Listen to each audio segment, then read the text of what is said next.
आदिवासी लोग सोचते हैं कि अगर कुर्मी आदिवासी बन जाता है तो यहाँ का सीएम महतो होगा। निशा भगत भी आदिवासी है और सूर्य सिंह बेसरा भी आदिवासी है, लेकिन निशा भगत जहाँ कुर्मी का विरोध कर रही है वहीं सूर्य सिंह बेसरा कुर्मी का साथ दे रहे हैं। तो इस पर आप क्या बोलना चाहेंगे? जेएलकेएम और आजसू कुर्मी का खुला समर्थन कर रहे हैं, लेकिन जेएमएम के नेता इस पर खुलकर कुछ बात नहीं कर रहे। इस पर आप क्या बोलेंगे? एक आदिवासी व्यक्ति हैं जो कहते हैं महतो लोग तो आदिवासी है ही, लेकिन जो आदिवासी का आरक्षण है उस पर हमला नहीं करने देंगे। क्या झारखंड के कुर्मी आदिवासी में शामिल होने के बाद यहाँ के राजनीतिक में अपना कब्जा जमाने वाले हैं? नमस्कार, जोहार। मैं नरेंद्र कुमार आपका फिर से स्वागत करता हूँ 24 झारखंड के और एक नए वीडियो में। अभी मैं दीपक पुर्नियार जी के पास आया हुआ हूँ और दीपक पुर्नियार कोई परिचय के मोहताज नहीं है। ये कुर्मी और कुर्माली के शोधकर्ता के रूप में पूरे झारखंड में विख्यात हैं। तो दीपक पुर्नियार जी को सबसे पहले मैं जोहार करता हूँ। 24 झारखंड को भी जोहार। निशा भगत भी आदिवासी है और सूर्य सिंह बेसरा भी आदिवासी है, लेकिन निशा भगत जहां कुर्मी का विरोध कर रही है वहीं सूर्य सिंह बेसरा कुर्मी का साथ दे रहे हैं। तो इस पर आप क्या बोलना चाहेंगे? देखिए, कुछ लोग आंख रहते अंधा रहता है और बुद्धि रहते हुए बोका रहता है। तो सूर्य सिंह बेसरा कैसे इंसान है? वे आंख रहते आंख वाले हैं और बुद्धि रहते बुद्धि वाले हैं। वे वास्तविकता को जानते हैं, वो तथ्य को जानते हैं, वो फैक्ट को जानते हैं, वो टेक्स्ट को जानते हैं, वो पढ़े लिखे हैं। और एक पढ़ा लिखा व्यक्ति, एक विद्वान व्यक्ति कभी भी झूठ नहीं बोलेगा। इसीलिए झूठ बोलकर बरगलाने वालों को आने वाला समय हाशिए पर धकेल देगा, इसमें दो मत नहीं है। डॉक्टर रामदयाल मुंडा भी कुर्मी को आदिवासी बनाना चाहते थे, तो इस पर आप क्या बोलिएगा? देखिए, आदिवासी बनाने की बात नहीं होती है, मतलब सूची में शामिल आदिवासी। देखिए, जहां तक सवाल है, भारत में आदिवासी कब पहचाने गए, कब सर्वे किए गए? 1885 में पहली बार बंगाल में एच रेजले द्वारा सर्वे किया गया, जो 6 साल तक चला। और उसी 6 साल में छोटा नागपुर के पठार के 13 जनजातियों की पहचान की गई और उन 13 जनजातियों में कुर्मी भी है। तो वो एक सर्वे है, एक फैक्ट है, एक सत्य है, एक वास्तविकता है। और वही बातें एच रिजले द्वारा लिखी पुस्तक tribes and caste of Bengal, जो 1891 में प्रकाशित होती है, उसमें लिखी हुई है। और उसी सर्वे के आधार पर भारत सरकार 1913 में एक नोटिफिकेशन निकालती है। उस नोटिफिकेशन में इन 13 जनजातियों को इंडियन सक्सेशन एक्ट से एग्जेम्प्ट किया जाता है, अर्थात इंडियन सक्सेशन एक्ट इन जनजातियों पर नहीं लगता है। यानी संथाल, मुंडा, उराव, भूमिज, हो, खड़िया, घासी, पान, शौरिया, ये जितनी भी जनजाति हैं, इनका नोटिफिकेशन निकला हुआ है कि इनके ऊपर भारतीय उत्तराधिकार अधिनियम लागू नहीं होगा। तो अगर मैं ट्राइब शिनाख्त नहीं होता, अगर मुझे ट्राइब के रूप में सर्वे एच रिजले नहीं किए होते, तो भारत सरकार हमारा नाम कैसे जानती और उस चिट्ठी में मेरा नाम क्यों लिखती, जो चिट्ठी सिविल एक्ट से हमें बाहर करती है। तो आज जिस तरह ये सभी 12 जनजातियां इंडियन सक्सेशन एक्ट से बाहर है, कुर्मी भी इंडियन सक्सेशन एक्ट से बाहर है। आप इस चिट्ठी के महत्व को समझ सकते हैं, उसके सिग्निफिकेंस को समझ सकते हैं, जिसमें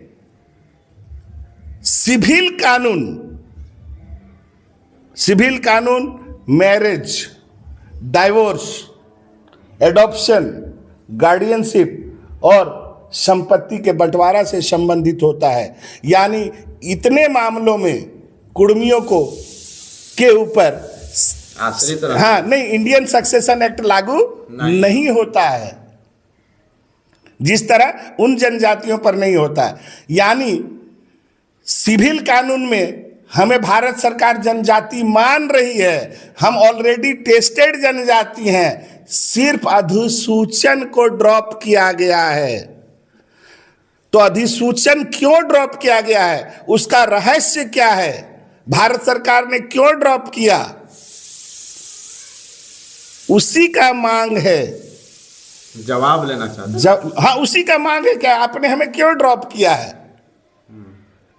तो इसलिए हम लोग रेल को टेक रहे हैं कि राज्य सरकार और केंद्र सरकार हमारी बात को सुने, हमारी समस्या को सुने।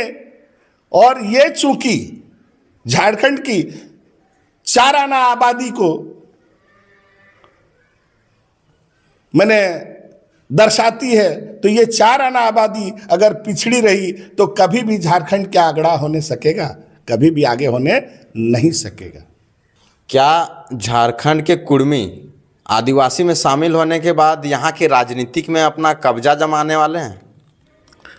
देखिए, जनतंत्र में होता क्या है, लोकतंत्र में होता क्या है, क्या लोकतंत्र में कभी कोई हिटलर बन सकता है?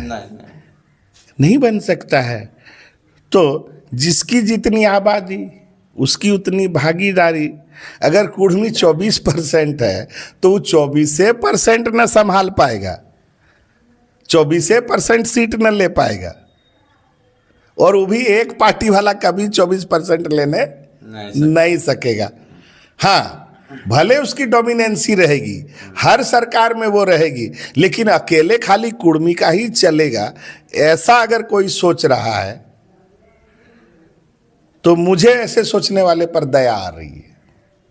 आदिवासी लोग सोचते हैं कि अगर कुर्मी आदिवासी बन जाता है तो यहाँ का सीएम आदिवासी, यहाँ का सीएम महतो होगा।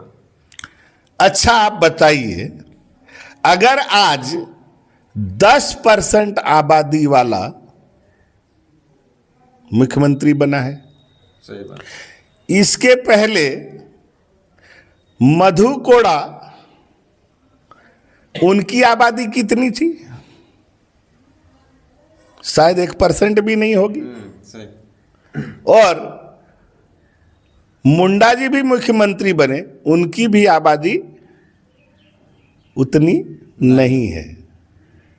तो जब ये 10% वाला नहीं को हम लोग स्वीकार किए, 1% वाला को भी स्वीकार किए, और 0% वाला छत्तीसगढ़िया को भी स्वीकार किए। हाँ। और इतिहास, कुर्मी आज से तो इन आदिवासियों के साथ नहीं रह रहा है, सदियों से रह रहा है, अनंत काल से रह रहा है। उस काल का ज्ञात भी नहीं है कि वो कब से रह रहा है। तो इतने दिनों से जब हम लोग साथ साथ रह रहे हैं और अभी तक डोमिनेंसी नहीं दिखा है और अभी तक बेमतलब का पावर नहीं दिखा है, तो उस समय हम क्यों दिखाएंगे? देखिए, सवाल को समझना होगा। छोटा नागपुर का कुर्मी महतो सिर्फ आदिवासी है, बिहार का कुर्मी आदिवासी नहीं है। अच्छा। यूपी का कुर्मी आदिवासी नहीं है, एमपी का कुर्मी आदिवासी नहीं है। वे लोग हिंदू धर्म के लोग हैं। कोई भी हिंदू धर्म का आदमी है, और हिंदू धर्म में राम भगवान है, और हिंदू धर्म में राम भगवान का बेटा बेटी लव कुश है, तो वो कुर्मी और वो कोई भी लव कुश में जा सकता है। कुर्मी लव कुश का कोई नहीं है। तो लोग ये भी बोलते हैं झारखंड के ही कुर्मी क्यों आदिवासी का मांग कर रहे हैं, बिहार में भी महतो हैं, कुर्मी है, तो वो लोग क्यों नहीं मांग कर रहे हैं? यही तो समझने का बात है। छोटा, भले नाम इसका KURMI है, छोटा नागपुर के पठार वाले का भी नाम KURMI है, बिहार वाले का भी नाम KURMI है, यूपी का भी नाम KURMI है, और MP का भी नाम KURMI है। लेकिन छोटा नागपुर पठार का कुर्मी नस्ल के आधार पर, भाषा के आधार पर, संस्कृति के आधार पर उन तीनों राज्यों के कुर्मियों से भिन्न है। एक आदिवासी व्यक्ति हैं जो कहते हैं महतो लोग तो आदिवासी है ही, लेकिन जो आदिवासी का आरक्षण है उस पर हमला नहीं करने देंगे। देखिए, आदिवासियत अलग चीज है और आरक्षण अलग चीज है। आरक्षण मिलता है आर्थिक और शैक्षणिक पिछड़ेपन पर। अच्छा। आदिवासियत के नाम पर आरक्षण नहीं मिलता है। आदिवासियत के नाम पर मिला हुआ आरक्षण कभी भी खत्म हो सकता है, लेकिन आदिवासियत नस्ल से, भाषा से, संस्कृति से, स्वभाव से और इस धरती को मनुष्य के लायक रहने लायक बनाने में उसके पूर्वजों ने मेहनत की है। आदिवासियत का मतलब यह है कि मनुष्य के रहने लायक जगह को उसने जंगल में हजारों साल जीकर बनाया। तो आदिवासियत एक स्टेटस है, एक आइडेंटिफिकेशन है, एक पहचान है। अगर हम जिस दिन भी हमारा अनुसूचन होगा तो 5 अहर्ताओं पर ही होगा: tribal trait, specific culture, contact of shyness, geographical isolation और इकोनॉमिकली एंड एडुकेशनली बैकवर्ड। तो अगर हम इकोनॉमिकली और एडुकेशनली बैकवर्ड होंगे तो संविधान का दायित्व है कि हम जब तक मुख्य धारा के बराबर प्रगति ना कर लें, विकास ना कर लें, तब तक संविधान का दायित्व है कि वह मुझे आरक्षण देगी।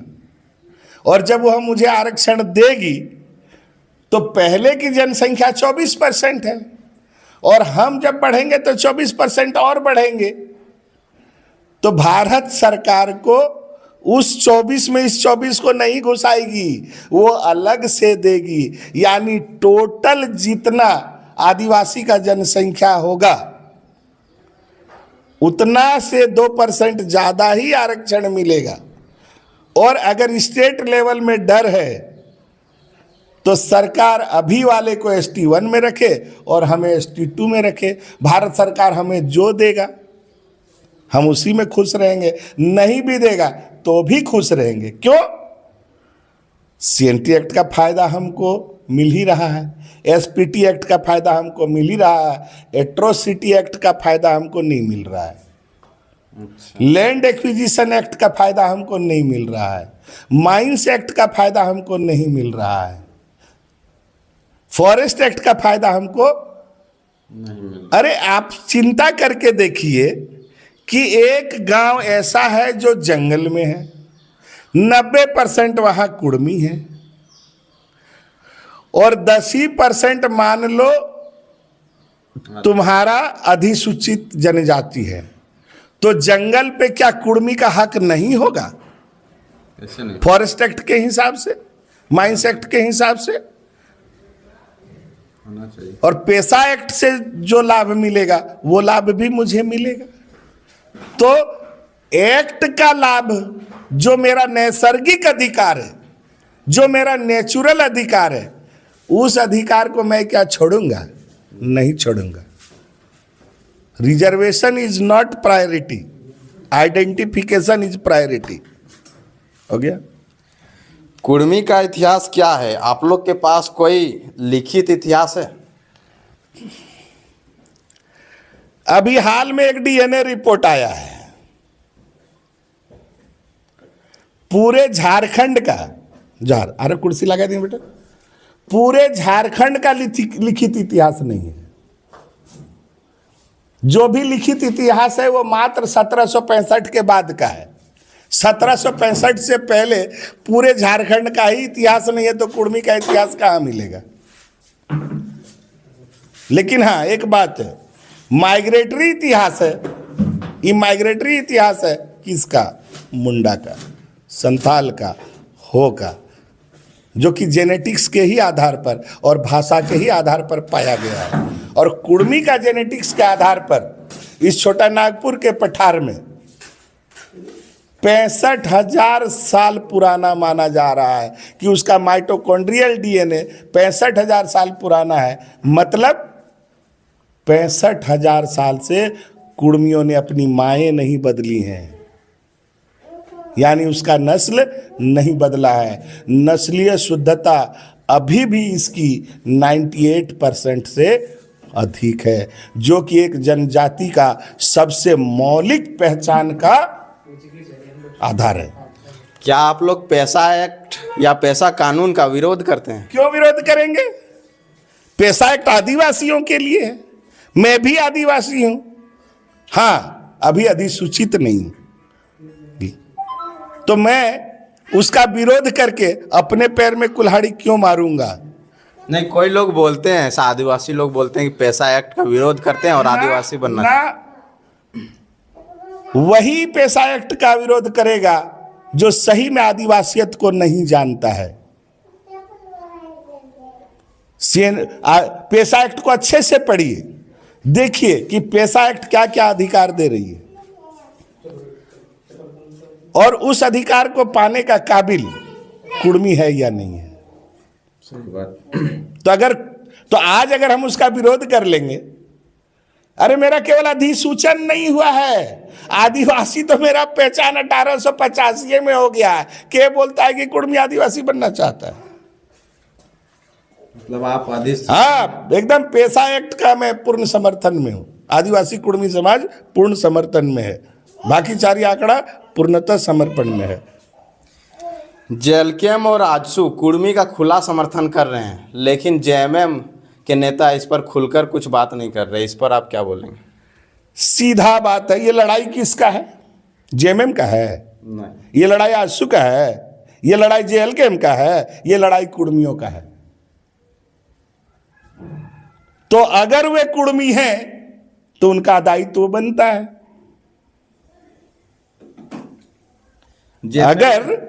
अगर जेएमएम के कुर्मी है तो उनका भी उत्तरदायित्व बनता है कि इस महाअभियान में, कुर्मियों के अधिकार को पाने के महाअभियान में, बड़ा आश्चर्य लगता है कि जब वो विपक्ष में रहते हैं तो पट्टी लगाकर बैठ जाते हैं विधानसभा में, और अभी चुप्पी लगा के बैठे हैं। लेकिन कब तक चुप्पी? जनता जाग चुकी है, जनता देख रही है, वो फैसला कर लेगी कौन मेरा है कौन मेरा नहीं है।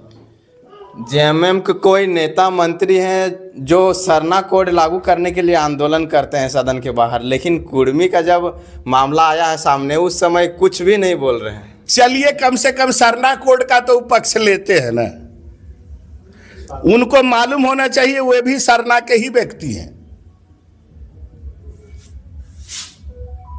जो सरना कोड के लिए बैठे तो वे किसी अन्य आदिवासी के लिए नहीं बैठे, सभी आदिवासी के लिए सरना कोड में बैठे। बस केवल उनको यह समझ में आना चाहिए कि वो भी आदिवासी है, और जिस दिन उसके दिमाग में घुस जाएगा ना, उस दिन उसको इस लड़ाई में आना पड़ेगा। यह उनका उत्तरदायित्व है। अंत में आप पूरे समाज को क्या संदेश देना चाहेंगे? पूरे समाज को तो मैं यही संदेश देना चाहूंगा, बहुत हो गया, 2 पीढ़ी धोखा खा चुका, 70 साल का हानि आप भोग चुके। यही पीढ़ी है, इसी पीढ़ी के बड़े बुजुर्ग जो हैं, जो समझदार हैं, जिन्होंने इस लड़ाई की नींव को पुख्ता किया है और आज इस मुकाम पर पहुंचाया है। तो खास करके 25 साल से ऊपर के जितने लोग हैं, वे सभी इस आंदोलन में बढ़ चढ़कर हिस्सा ले और रेल की पटरियों पर सिर्फ कुर्मी कुर्मी कुर्मी दिखाई पड़े। पीला पीला पीला हरदियार हरदियार हरदियार गामछा देखाक यह कही के जार। यहाँ पे आप देख रहे थे दीपक पुनियार जी को, और दीपक पुनियार जी से कुर्मी के बारे में अनेक जानकारियाँ हमें मिली। वीडियो को देखने के लिए आपका बहुत बहुत धन्यवाद। मिलते हैं अगले वीडियो में।